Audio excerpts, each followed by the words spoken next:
It's quite cliched since we are on a Zoom call, but can you both talk about the use of Zoom and other communication tools and how susceptible they are to attacks? I hope we're not being attacked right now, but here we are. That's the question. So perhaps to the secretary, please, first. Well, I think, if I'm not mistaken, some weeks back, Zoom fessed up that they had a security issue and that they needed to upgrade their security.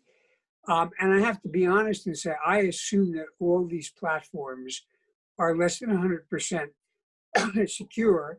I don't believe they're encrypted.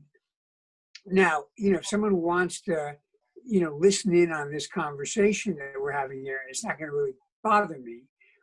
I'm generally careful about what I do online, what platform I use if I'm doing it, and particularly if it's not encrypted, what I'm saying on it. And I think, we're all responsible for our own security. And particularly when you're dealing with something as wide open as this, you have to treat it as if you're almost in a public arena.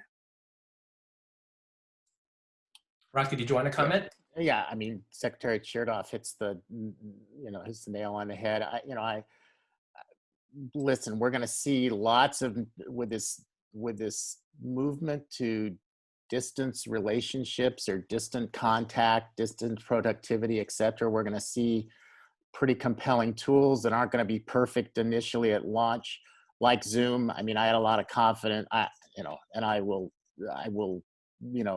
disclaim I do own Zoom, but it was because I had a lot of confidence in the management team of Zoom. Their legacy was in WebEx, which was a company Cisco had purchased. They knew the domain. They were able to react to the security issues pretty quickly once they were aware of them. So, we're going to see these things happen going forward. But I think telltale sign is going to be how competent is the sponsor management of these applications to rectify security, and everybody's going to learn more and more every day as we handle the problems. But this is the opportunity for new companies or new solutions on the security. I was always a big believer.